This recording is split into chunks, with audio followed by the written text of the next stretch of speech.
used to so close just to survive. I didn't have a childhood. I didn't have the opportunity to either go out and play with kids. I didn't have the opportunity to be a kid because I was growing up to survive. There was times we didn't have enough food that I said we had the Mexican dish, which was just a tortilla with a grain of salt. And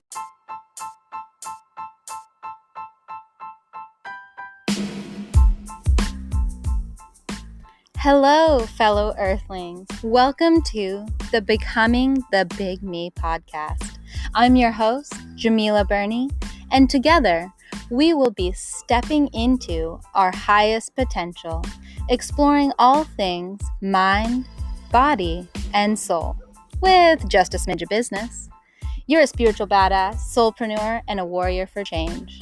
You're ready to expand your impact and leave your old self behind in order to raise your vibration so that you can positively influence your business, your community, and ultimately the world. Without further ado, let's dive right into it. Hello. Welcome, beautiful, amazing souls. Thank you so much for tuning in to another episode of the Becoming the Big Me podcast.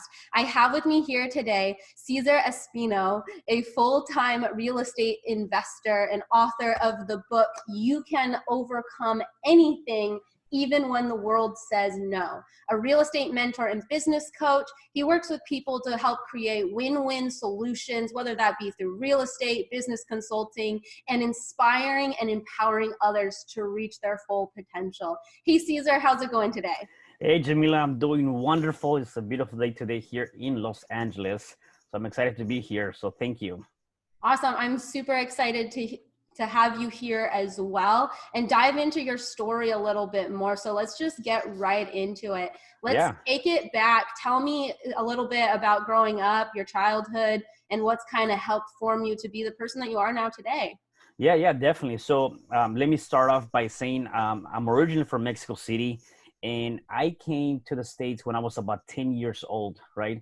And for me, my story really started when I was born. The day that I was born is, the day that really defined who I was back then and who am I to become now, right? And so to give you a little bit of that backstory, I was born into a very poor family, right? We didn't really have anything. I only had one parent, which is my mom. I don't know who's my biological father at this point. Have never met him, nor did I know his name. And so, when I grew up in Mexico, I was probably one of the families that were, the lowest of the lowest in terms of social classification. Mexico is one of those countries that they really classify their, people by, their level of wealth and, their classifications. Nevertheless, we didn't have anything, right? So I lived in a what I consider to be my home, which was really about 250 square feet of just a room. It was my mom, my grandmother, my older brother, and myself. So it was four of us in that little room that we considered to be our home. We didn't have any running water. We didn't have electricity. It was made out of sheet metal and plywood, and that was our home, right? And so that's really where my story started, because as I go back into that time, we didn't have anything. So we had to really, as probably many people in different countries, we had to work early enough to start supporting ourselves. One thing happened just after I turned 40 years old. My mom decided to take her leap of faith and left us and came to the States.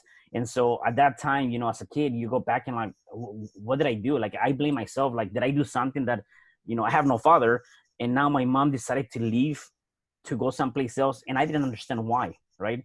That was a change in my life. One, I was trying to question what happened. What did I do? Number two, it turned out to be only my older brother and my grandma. And at that point, we decided, or it was not really a decision, we had to start working. So we will go to the flea market, we'll be working, we'll sell food, a bunch of different things to survive. And that didn't cut it. We were not making, the means. Then we started doing another thing. We actually started sewing clothes, right? So I used to have a sewing machine. I know how to sew. So we used to sew clothes just to survive. I didn't have a childhood. I didn't have the opportunity to either go out and play with kids. I didn't have the opportunity to be a kid because I was growing up to survive. There was times we didn't have enough food that I said we had the Mexican dish, which was just a tortilla with a grain of salt, and that's all we had for days. And so again, I go back to that, and I'm like, I'm grateful to an extent. I don't condone for anyone to be doing that at that age, except that's what's made me become who I am now. Fast forward to when I was 10, finally my mom came back, and it seems like we had the opportunity to come to the States. And I didn't want to be here, to be honest with you. I didn't want to be in the States for a couple of reasons. Number one, I couldn't speak the language. Number two, I couldn't communicate with anybody. Number three, I was in a place where I didn't know anyone.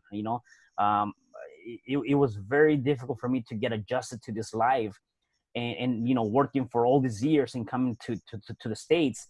I felt like I was not fitting in. I got discriminated when I was a kid, growing up in the school system, because again, I couldn't speak, I couldn't communicate.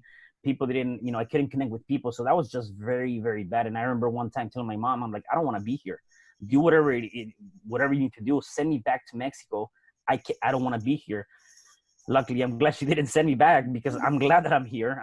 This is definitely a great nation. But again, I have to go through all those different obstacles, right? And luckily, after being here 2 years, I was able to communicate. I was able to master the language. I was able to talk to people, and I did what many people didn't do, right? And I talk about this in my book. A lot of people come from different countries, forgetting about the purpose or forgetting about that opportunity that this country has to offer, right? And I've seen it time after time.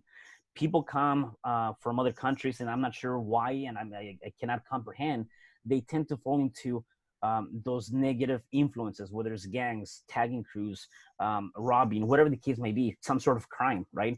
I saw that so many different times growing up in middle school and high school.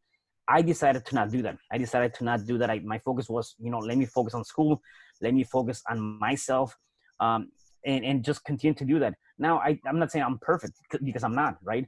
I went through so many different things, and I think my second challenge coming to the States, the first one was that I was being discriminated. I didn't know how to fit in with this society. The second one, at the age of 15, I not having a dad or someone to tell me what's right or wrong, from a male perspective, I ended up, I had a girlfriend, and at the age of 15, we got pregnant, right? So just at the age of, age of 15, at the age of 16, my daughter was born. Okay, so when I think about that, it's like I'm a kid that's raising a kid, right? And I know a lot of people can relate to that. There's a lot of teen moms, a lot of teen parents, and a lot of times, like, what I can tell you with that is that you have to be able to take that particular case and just make the best out of it.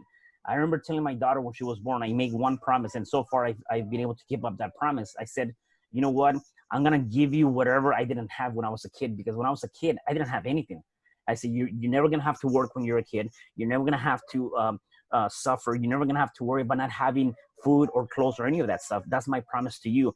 So that became my motivation, right? Instead of that being a negative thing, I said, you know what? I gotta deal with what emerges. I'm a kid having a kid, except now this is gonna be my motivation. So then I went out and started to work at an early age. I was going to school, working, school, working, school, working. That was my focus, day in, day out. And yeah, I continue, right? Fast forward, I had a couple of more obstacles that came after the fact. Unfortunately, I had another really huge setback when I was 22. And it was a dispute that I had with my daughter's mom, and I'm not proud of it, except it is the reality. And at that point, again, not having that male figure, not having all these different things, unfortunately, I went to jail for a couple of days, right? And so again, it's those little things that come up, and I'm like, what is the lesson that I need to learn here from this year? And lucky enough, I came out and I'm saying, okay, this is not me. I need to do something better for myself.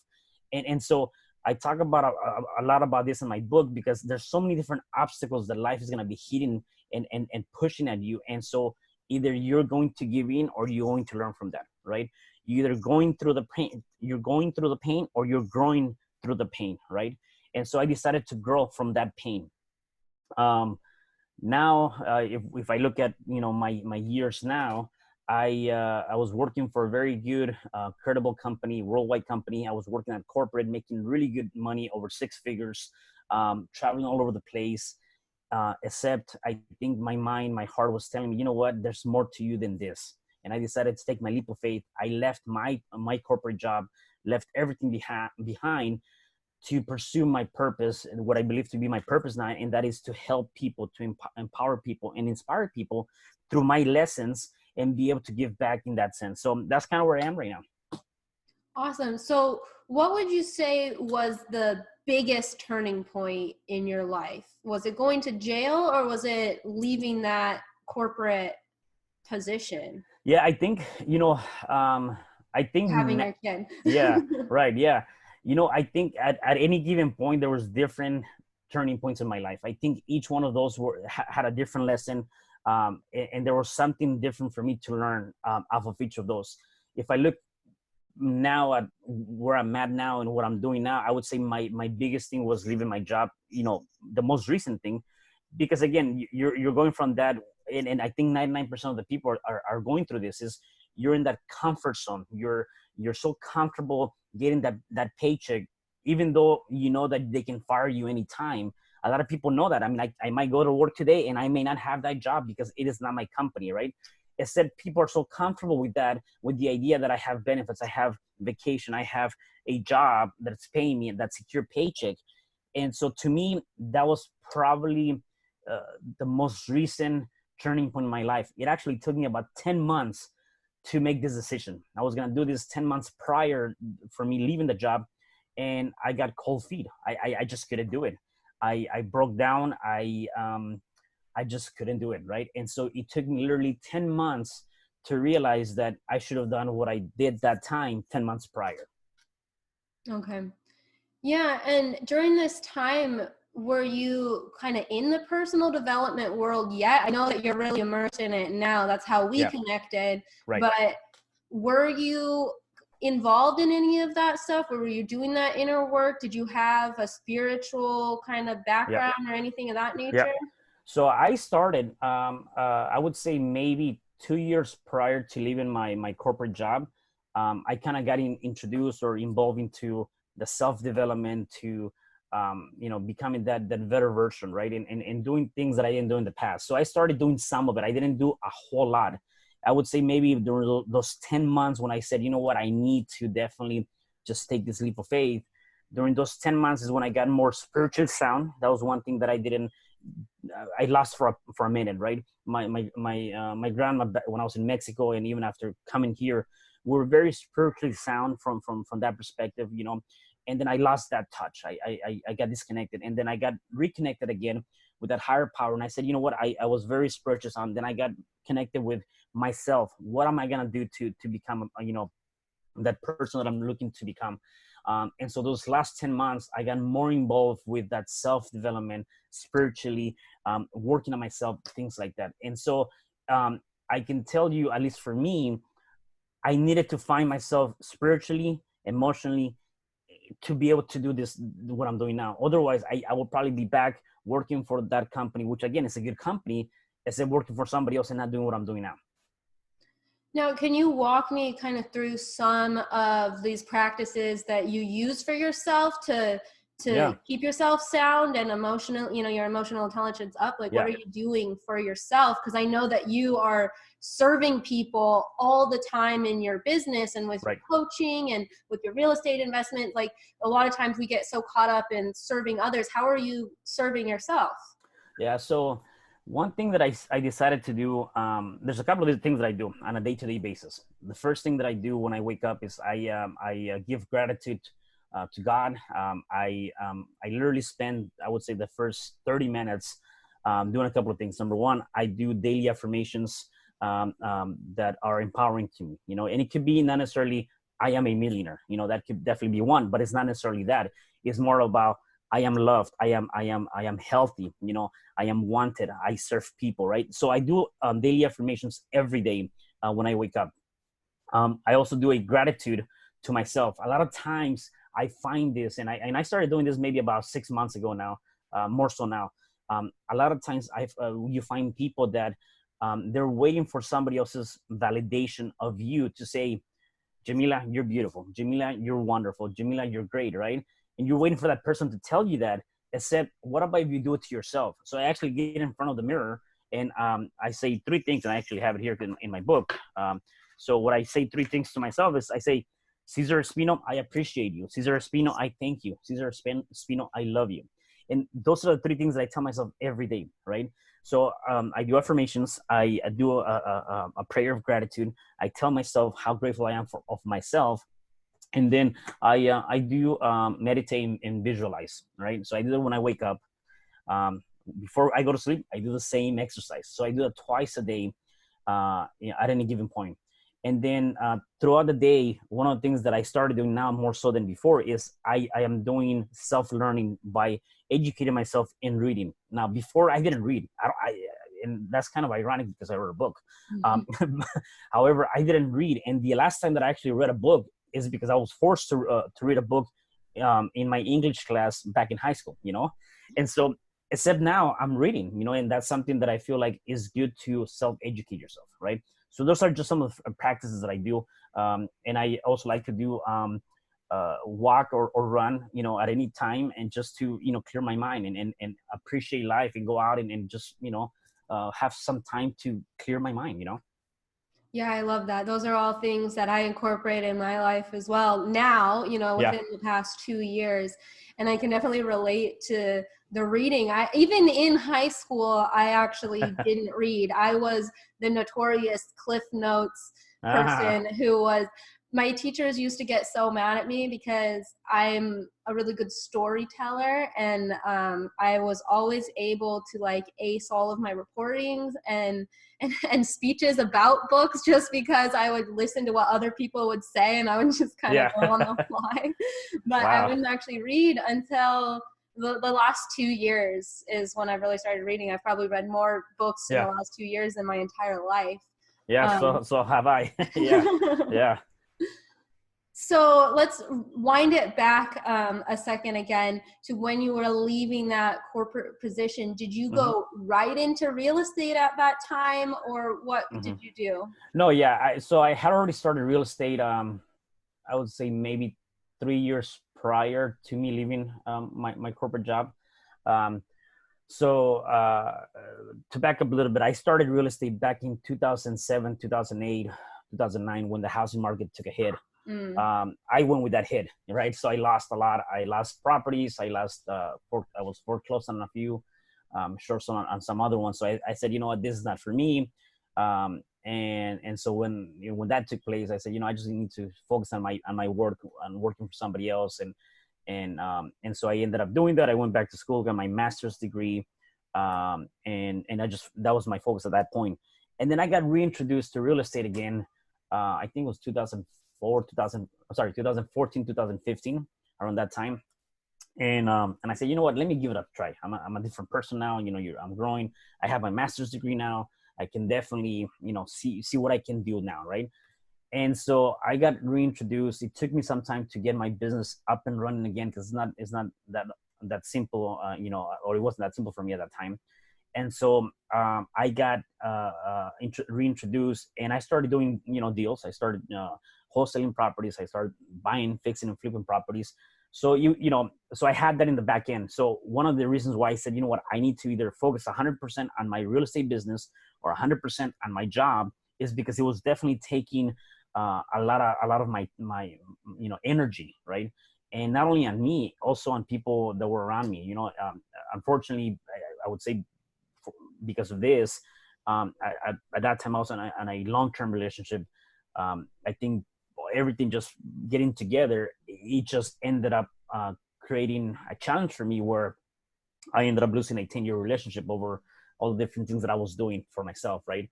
And so I said, you know what, I just need to do one or the other. And that's why I decided to do the leap of faith and do the real estate. So I was already in the business, and that was the only business that I was actually doing, by the way, real estate at that time. And remind me again, do you have a real estate license? Or I do not. No. Okay. No. So that's something I would like you to share a little bit more about. with our listeners, because I know there's a lot of people that are always looking for other ways to make money. And a lot of times people think to be in real estate, you have to have that real estate license. And I remember you saying that at your speech at the Better Business Summit, that you didn't have that. So can you expand on that a little bit more? Yeah, definitely. So there's essentially, when you're talking about real estate, there's different strategies, right? And so the most common that a lot of people know about is, become a realtor, go out and, either help people buy or sell their property, right? For that, you do need to have your license. When you look at a real estate investor, you don't have to have a license. You can actually get into real estate. You can actually work on deals by not having your license, right? And the most common, which I talked about on the Better Business Summit, is assignment of contract, right? You don't need to have, really even a lot of capital to be able to do that. And so a lot of people just don't know about it, right? They think they have to have their license to do a real estate transaction. It's not so much about that. It's more about how to structure it and what do you need to do to make sure that you can actually do it and not get it, in any issues. So at the end of the day, you can do a lot of deals and not have a license. One thing that I talked about in my mentoring program is you have to have what I consider to be a power team. A power team will be, numerous people. One of those people is going to be a realtor that's going to help you transact that transaction that you got yourself into. Okay. And how have you found those people? How have you kind of built that sphere for you of the right people that kind of have the same mission as you? Yeah, it's through networking. I mean, I cannot reinforce that enough, right? And if you're afraid to go to a speaking event, or you're afraid to go to any kind of event, or a meetup event, or even walk to somebody and talk to somebody, you're not gonna grow, right? You have to make sure that you network. So, when it comes down to like even my community, like the way I found you, right? My community of the entrepreneurs, the people that want more for their lives, it has been through events and summits, right? When I first got into this business and I wanted to find a realtor, I actually went to open houses. I was not going to buy the house. I just went to connect. And, I said, hey, I'm a real estate investor. I'm looking to work with somebody. Will you be interested? And then we started the conversation, and then we'll start looking at, is that person a good fit for me, or am I a good fit for that person? And that's how I found some of the realtors that I work with right now. As a matter of fact, one of the realtors that I've been doing business with for about 4 years now, we've done transactions where I found properties. She represented me on that transaction, and she made the sale. Well, just yesterday we entered into a joint venture where we're actually going to be flipping a property together. So again, it's just those things that you can find, right? And you have to be able to network with people. Networking and leveraging. Yeah. Others' skills. Yeah. Right. Yeah, exactly. And that's the other thing too, is like, don't believe that you know everything. You have to know enough to be able to find the right person for you. So yes, you're right. Leveraging people, and I don't consider that to be a bad thing, because again, it's creating a win-win, right? Again, based on like in this joint venture, I'm gonna help her, she's gonna help me. We're gonna have a pretty good combination there. Yeah, and that kind of leads into my next question. How big of a part in your journey and your story has been like mentorship? Huge. It has been huge. I think throughout the last, I would say throughout the last 3 years, I've had maybe 5-6 different mentors, and again, in different areas, right? So, I think that's huge. I mean, again, I go back to the same thing. It's just like if you go to school, right? And this is probably the best way that I can put it. A lot of people don't see the value of that. I'm like, why did I gotta pay somebody this money, or why did I gotta be part of the network? Well, even if you were going to a public school, right? Or if you're going to a private school, it's like going to school. You have a teacher. That teacher essentially is your mentor. They're teaching you something. They're showing you how to do something in that material. Well, it's like in anything in our real life, it's the same thing. You have to get somebody that has already done it, that can help you get there faster and can teach you. And so to me, I'm constantly getting mentored by people and learning from those people, because I know the power of that, right? A lot of times, even when we get out of college, it's like, okay, that's it. I've learned. I put my money. I went to school. I don't need to do anything else. I know everything, and that's not the case. So to me, that has been very, very important for my real estate business. I've got into a couple of different businesses now, where I have I've got mentors for that. And even just, this self-love and self-development, learning from people that are doing it. I'm like, okay, that makes sense. They're happy. They're enjoying their life. I need to do that. Let me learn from them. Right. So I 100% approve of that.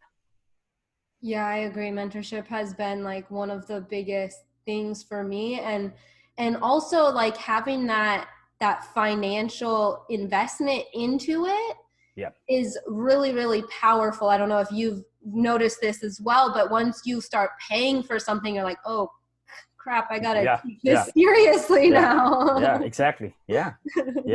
There's a different there's a different sense of I guess responsibility and accountability when you do that. It's funny because I refer to a lot of people when they go to community college, or many people that go to community college, right? And they're paying, the school or the public system is paying for the community college, right? I found that a lot of people are there just wasting their time, right? And I call them seed warmers. They're just sitting and warming up the seed. That's all they're doing. And it goes back to that though. If you're someone that's paying for something, the responsibility and accountability tends to be 10 times bigger than someone that's getting it for free. So I also believe that if you're getting a mentor for free, you're probably not going to do the work. You're probably not going to do the task. You're probably not going to put in 100% of your time because you don't have any, risk on your side, So again, we see that time after time with different things. And I believe that, having a mentor, being able to have that financial responsibility is definitely going to put you to the next level. And I myself, I'm sure you have too, in the last 3 years, I spend, a lot of people say, well, why you keep spending so much money? Because I keep learning, because I keep growing, because I become a better person. I spend so much money in mentoring, and I'm okay with that because I'm learning from that. And a lot of people are afraid of that. Yeah. And sometimes like getting in that a little bit uncomfortable situation, which I know logically a lot of people are like, no, but for me, like sometimes putting that a little bit amount of money that's a little bit uncomfortable, it really helps light that fire where you really start to see things happening at a much quicker pace. Yeah, for sure. Yeah. And that's one thing that, I also see it as a different thing, right? A lot of people go through traditional school, right? So traditional school is, just like any traditional college. I consider for this to be a non-traditional educational for yourself. Again, you're working on yourself. It's self-development. It's not traditional. A lot of people are okay to go get a student loan and pay $30,000 to get a degree. I mean, and I'm a firm believer of education because I have a master's. I would do it 100 times over. The difference now, by the way, is that if you're going to go back to school, make sure that it's for you. And this is my advice. And I was telling my daughter this last time. If you want to go back to school to get a degree, make sure that is for you. It's a self-accomplishment for you, not because you want to use a piece of paper to go get a job. That was my mentality then. It's not my mentality now. So anyways, a lot of people are okay to, find the means to get a student loan, of let's say $30,000 to get a degree so that they can hope to get a job, right? However, a lot of people are not okay to get the same amount of money. I don't care how you borrow that money, and get mentor, non-traditional education by somebody else that can help you and skyrocket your future. I don't get it, And so again, I don't know what's your thought on that, but that's the reality, right? A lot of people go through that. So yeah, I don't get it at all. It's one of those things that completely blows my mind. Like, oh my gosh, I'm going to go to school for all this time, pay all this money to enter a job where I'm not even going to be making $100,000 a year. Right. Yeah. And not only that, a lot of times, again, you have a degree and you work in a different field. Yep. That happened to me with my bachelor's. I have a background in IT, and I was working in operations, nothing to do with computers, nothing to do with software, nothing to do with any of that. So, I mean, it's just the reality. So anyways, yeah. Yeah. Take the classes that you want to learn about. Right. Yeah, exactly. So I'm curious because now your daughter, how old is your daughter? She's older. She's out of the house, right? Yeah, well, she lives with me. I mean, she's 23. Okay. Yeah. So I was going to ask, so what is your big driving factor now? I mean, you've been able to provide her a much better life than you grew up with. Like, what keeps that fire burning for you to keep growing and expanding? Because I know that you're just keep doing like all of these new crazy things. Yeah. I think now more so my next purpose is I really want to retire my parents, right? So I actually have it. I put it on the universe. I believe, but again, and just maybe for your listeners, I am a firm believer of putting things out to the universe, writing it down, and just focusing on that one thing that you want. So, anyways, I put it out on the universe. I have it on paper. I want to retire my parents. That's number one. Number two, although I have given my daughter a lot throughout her years, I want to leave more for her. I want to give her more options so that if I'm not here tomorrow, she has something to fall back on, right? I want to be able to give that to her. Number three, I really want to help people, and there's certain people that have been there for me in the sense of, I see your vision, because a lot of people, you tend to lose a lot of people. A lot of people tend to walk away from you. They think you're crazy and they're not going to support you. And then there's some of those people that might stick around and say, you know what, I feel you, I hear you, right? So my little brother has been very supportive on this. So I want to be able to empower them and help them through, right?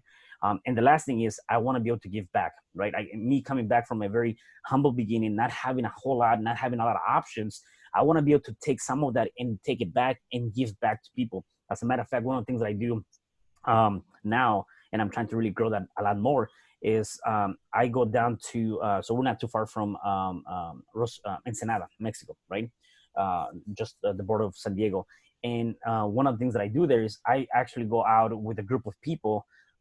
This is non-church related. It's just people that want to, help others. And we go out and we build houses for people that don't have anything, people that came the same way that I came, that didn't have anything. So in 3 days, we actually spend the time and build them a house with concrete, with lights, with insulation, with all of that stuff. And so I want to be able to do more of that. That's my drive. It's like I want to just be able to give back, Yeah, that's one of my big driving factors as well. And I feel like, a lot of times people have a negative connotation with wealth, and they feel as if, money is the root of all evil, is something that you hear all the time. Right. And I just want, to stress like all these amazing things that Cesar is able to do now.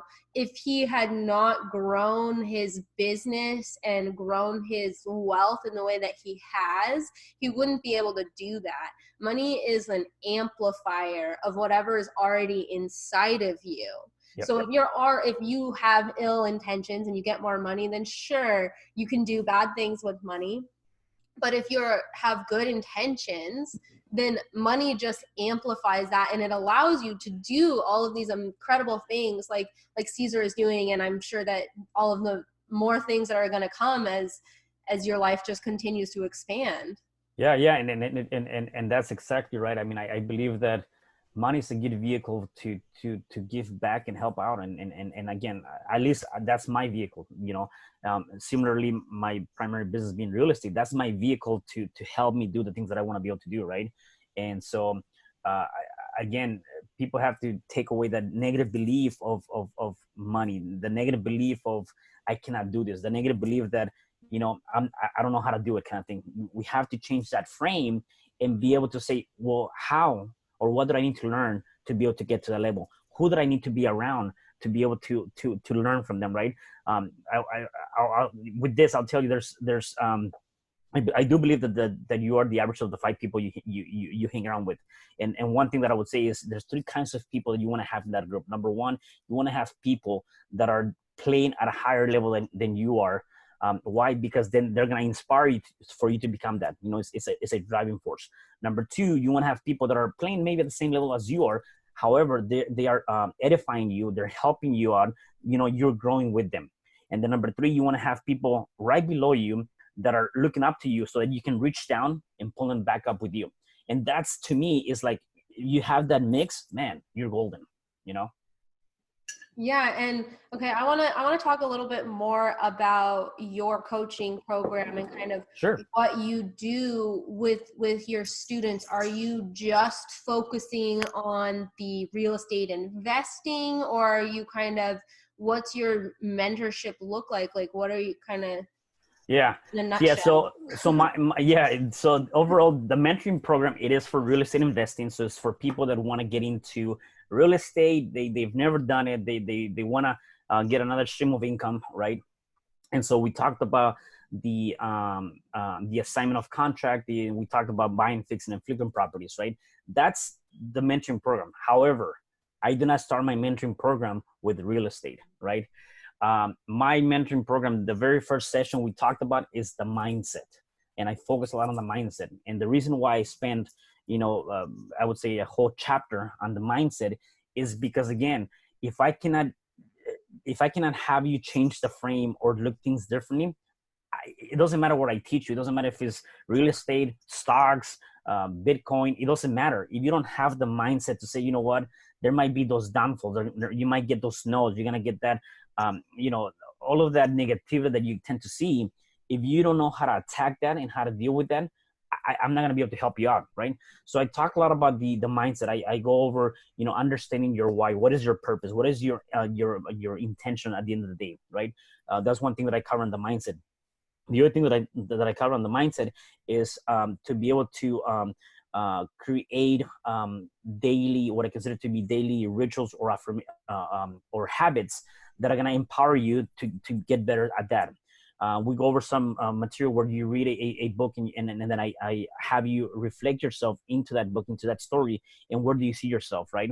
So there's a couple of different things that we go over, a couple of different exercises that we go over to make sure that I can get people on that mindset that once we start talking about real estate and they submit their first offer or multiple offers, and they come back and say, hey, sorry, I don't want your offers too low, that they don't get discouraged, right? And they can go back and do it again. So that's how I start my mentoring program. So that's my mentoring program. I do also have an accountability mentoring group that I do on a different side, and the whole purpose of that is to do a couple of things. Number one, we want to go over any losses, anything that any wins that happen through the time, any aha moments, and then also be able to give feedback, right? So we focus on those four things. So during those accountability meetings, and this could be for anything, by the way, right? Maybe it could be, I want to lose 10 pounds. Okay, so did you have any major breakthroughs? Is there any aha moments that you want to share with us? What kind of feedback can we give you, right? And so we go over those four different elements in my accountability group. Yeah. Because that's kind of like a group coaching program. Yes, correct. Yeah. Okay, awesome. So Cesar, I have really, really loved hearing all about your story and your background, because that's not anything that I've gotten to hear yet before. I've mostly just heard, your investment speaks. So if there's one key takeaway that people can take out of this podcast, if they forget everything else that was said today, what is that one thing? So there's a couple of different things, but one thing I would say, it would be really to work on yourself. It just comes down to that, right? And what I mean by that is a lot of people tend to work so hard for somebody else, making them, rich or wealthy or whatever the case may be. They're working so hard on somebody else, and they forget to work on themselves, right? I always use this analogy. People come from work, they're tired, or they had a bad day. They come home, they take it out, they take that anger on their spouse, and now that creates a very unhealthy relationship. Or they're just simply tired, and they come home, and then the first thing they do is they sit on the couch, watch TV, and and they forget to do anything else, right? And I say, don't do that, right? My advice to anyone is, it doesn't matter how hard of a day it is, still come back and work on yourself. When I was working for that corporate job, I would leave work 10, 12 hours. I'll come home and I'll work on my real estate business. And I constantly work on my real estate business. That's the reason why I was able to leave my corporate job. Again, I was getting paid over 6 figures, really good job. I came home and I would go to sleep every day around 1 or 2 at night, working on myself, right? And it's not just about working on your business. Is different things. Are you creating affirmations for you? Are you creating targets for you? Are you changing the habits? Are you changing your, how you talk, your physiology, the words that you use? Like, there's so many different things. That self-learning, right? To me, that is the basis of getting to the next level. And you have to definitely work on yourself. And that's one thing that you just brought up that I don't think we mentioned yet, but you guys, Cesar is also trained in neuro-linguistic programming as well. So yes. that's a big element to what he does and his mentorship programs and his coaching as well. So it kind of brings in all of the things for yes. you. So if you guys want to hear more of Cesar's story, you definitely need to check out his book, How You Can Overcome Anything, Even When the World Says No. Now, Cesar, where can people buy your book? If people want to work with you, where can they find you? Where do you hang out the most? Yeah, so I'm in social media, Facebook, Instagram.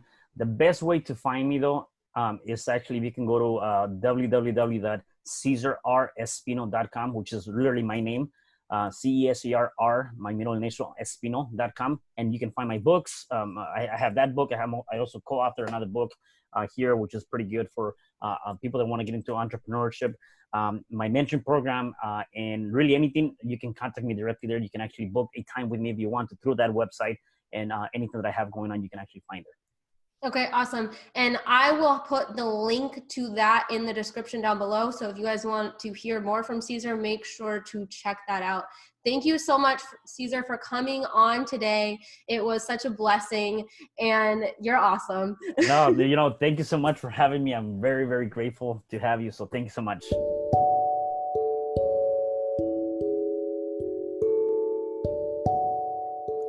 Thank you for tuning into today's episode of the Becoming the Big Me podcast. If you found value in today's episode, make sure to leave us a review and share this episode with someone who needs to hear this message. That's how our podcast grows. Are you curious about learning more about harnessing the power of your subconscious mind? Then join the free Rewire Challenge, where we dive deep into the subconscious mind, how it works, and give you some tangible action steps to begin rewiring it to serve you. Go to bit.ly/Rewire Challenge. That's bit.ly/Rewire Challenge. Until next time, I'm your host, Jamila Burney, signing out.